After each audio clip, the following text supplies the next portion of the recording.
बिस्मिल्लाहिर्रहमानिर्रहीम। अस्सलाम वालेकुम माय डियर फ्रेंड्स। ये हमारे पास मैथमेटिक्स क्लास 6 की है और इसका एक्सरसाइज 3.3 आज हम इंशाल्लाह कंप्लीट सॉल्व करेंगे।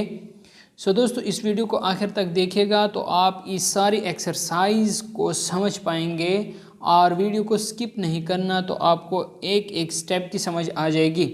शुरू करने से पहले आपसे एक छोटी सी रिक्वेस्ट है कि अगर आप इस चैनल पर नए हैं तो चैनल को लाजमी सब्सक्राइब करें और सब्सक्राइब करने के साथ इसके साथ बेल का आइकन आएगा, उस पर जब क्लिक करेंगे 3 ऑप्शन आ जाएंगे। सबसे ऊपर ऑल वाले ऑप्शन पे क्लिक करेंगे तो जो भी वीडियो अपलोड होगी उसका नोटिफिकेशन आपको बर वक्त मिलेगा।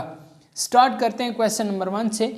दोस्तों इसमें तमाम जो हमारे पास क्वेश्चंस हैं, इन तमाम क्वेश्चंस में जो रूल्स अप्लाई हुए हैं तो पहले उनको समझते हैं कि ये क्वेश्चन हमने किन तरीक़ों से हल करने हैं।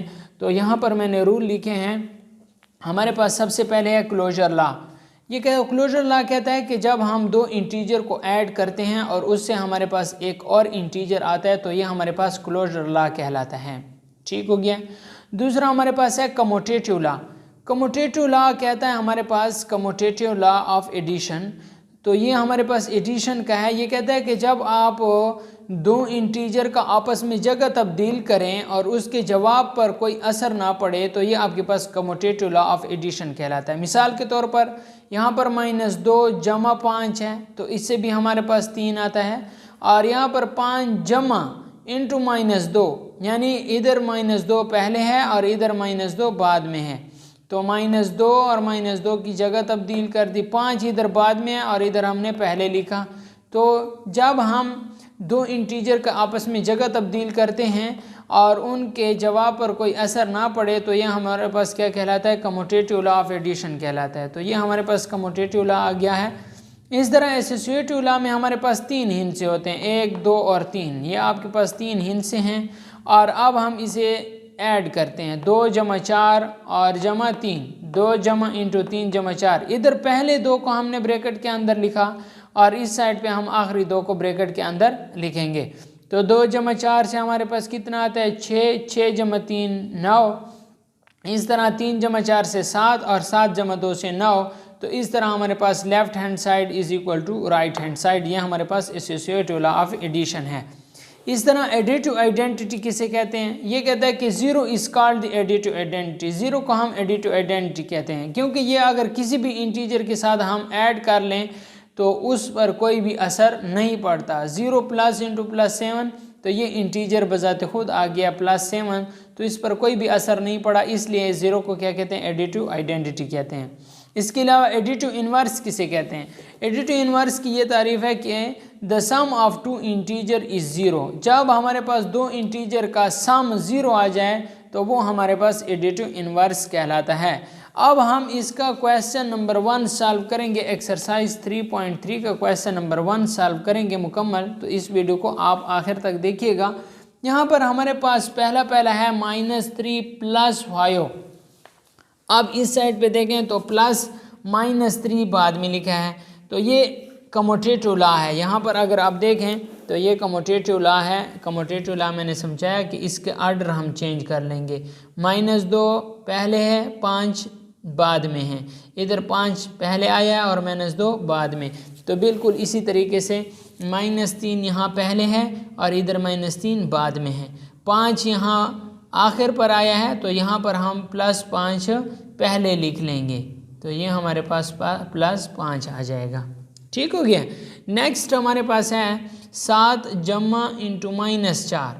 तो इधर 7 पहले है और इधर बाद में आ जाएगा। तो इधर हमारे पास क्या आ जाएगा? +7 इधर आ जाएगा। इधर -38 प्लस -17 है, तो इधर हम क्या लगा लेंगे? -17 को पहले लगा लेंगे क्योंकि ये हमारे पास कमोटेटिव लॉ ऑफ एडिशन है। बिल्कुल इसी तरीके से आप -8 इधर आखिर पर था, इधर -8 पहले लगाया है, तो इधर जो पहला हिस्सा आएगा वो इधर आखिर पर लगाया है, तो इस आखिरी हिस्से को इधर पहले लिख लेंगे। तो इधर हमारे पास -16 आ जाएगा। ठीक हो गया। बिल्कुल इसी तरीके से 4 जमा इंटू -25 जमा 5, तो ये 3 हिस्से आ गए हैं और दरमियान में जमा भी है और ब्रैकेट का इस्तेमाल भी हुआ है।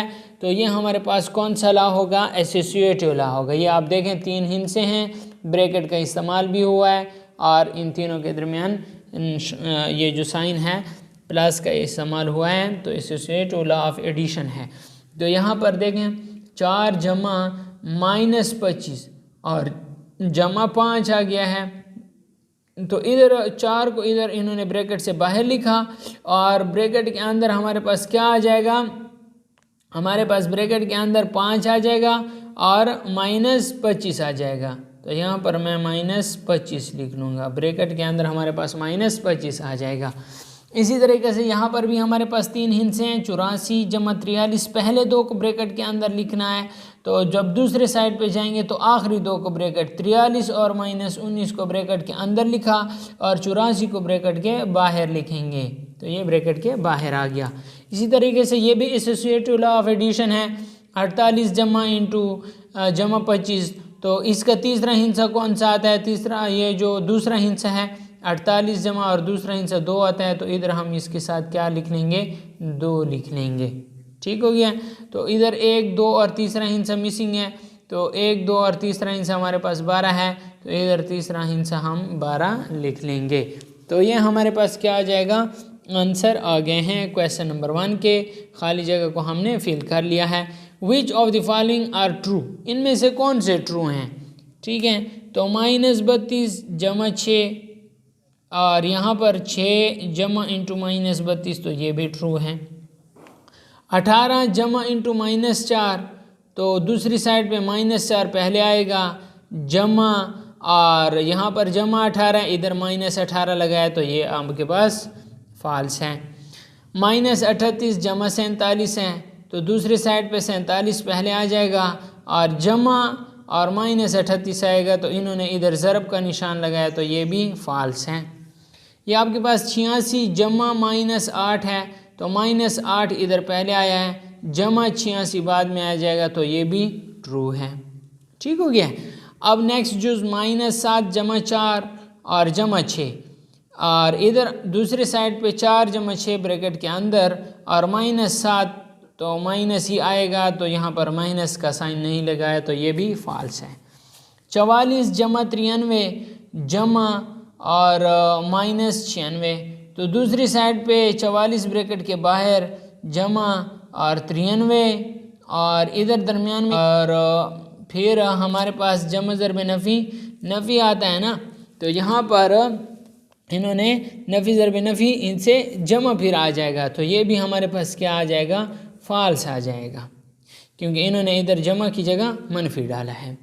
38 जमा इंटू 98 जमा इंटू -86, तो दूसरी साइड पे 38 जमा 98 आ जाएगा, 38 जमा 98 जमा आ जाएगा और -86, तो ये ट्रू है। इस साइड पे 79 प्लस -63 प्लस -86, तो दूसरी साइड पे 79 और नफ़ी ज़रब जमा आपके पास कितना आ जाएगा, नफ़ी 63 और इस साइड पे आपके पास दरमियान में जमा और फिर -86, तो इन्होंने इधर प्लस माइनस लगाया है, जमा नहीं लगाया, तो ये भी आपके पास फॉल्स हो जाएगा।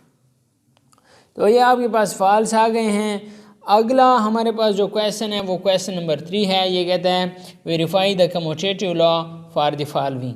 तो -6 + 8 ये हमारे पास इसको क्या करना है, वेरीफाई करना है। तो क्वेश्चन नंबर 3 देखते हैं, अभी मैं आपको लोगों के लिए सॉल्व कर देता हूँ। सो यहाँ पर अगर हम देखते हैं तो -6 + 8, तो इससे हमारे पास 2 आता है। 8 जमा ज़रब नफ़ी 6, तो 2 8 - 6 से हमारे पास 2 आता है। तो ये हमारे पास कम्यूटेटिव लॉ वेरीफाई हो गया है। अब हम दूसरे का सलूशन देखते हैं। ये हमारे पास +9 है और इसके साथ +4 है। तो ये +9 + 4 = ये हमारे पास +4 और +9 आ जाएगा। तो यहाँ पर 9 जमा 4 से 13 आता है और 4 जमा 9 से 13 आता है। तो ये हमारे पास ये भी वेरीफाई हो गया है कम्यूटेटिव लॉ।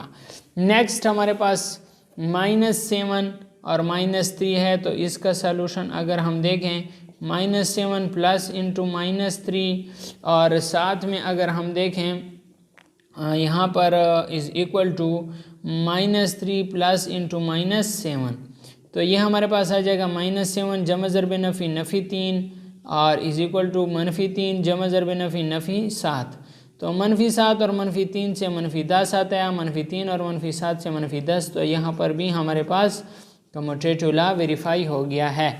इसके साथ हमारे पास ये डी जुज़ है। डी जुज़ हमारे पास कहता है -4 एंड +16। तो इसका अगर आप सॉल्यूशन देखें, -4 plus into +16 is equal to +16 plus into -4। तो ये -4 प्लस 16 इज़ इक्वल टू +16 -4। तो यहाँ पर हमारे पास कितना आ जाएगा, 16 से 4 माइनस करें तो 12 आ जाएगा, लेकिन +12 आएगा। यहाँ पर अगर आप देखें +12 इज़ इक्वल टू, यहाँ पर भी हमारे पास +12 ही आ जाएगा। इसी तरह डी के बाद हमारे पास ई जुज़ है, और ई जुज़ हमारे पास है 3 - 43। तो इसका अगर सॉल्यूशन देखें तो 3 जमा इंटू -43 और इज़ इक्वल टू -43 जमा 3। तो यहाँ पर हमारे पास कितना आ जाएगा, 3 - 43 इज़ इक्वल टू -43 जमा 3। तो इधर से हमारे पास आ जाएगा -40, क्योंकि 43 से 3 मनफी करें तो -40 और -43 + 3, तो यहाँ पर भी -40। तो ये हमारे पास वेरीफाई हो गया है। अब इसके बाद दोस्तों हमारे पास जो इसका एफ जुज़ है -8 + 9। यहाँ पर अगर मैं आप लोगों के लिए कर देता हूँ एफ जुज़ -8 और +9। तो यहाँ पर इसका सॉल्यूशन देखें, -8 + 9 इज़ इक्वल टू +9 - 8। तो -8 + 9 से हमारे पास +1 आंसर आता है, और +9 - 8 से हमारे पास +1 आता है। तो ये भी हमारे पास क्या हो गया, वेरीफाई हो गया कि हमारे पास कम्यूटेटिव लॉ बिल्कुल ठीक आता है यहाँ पर।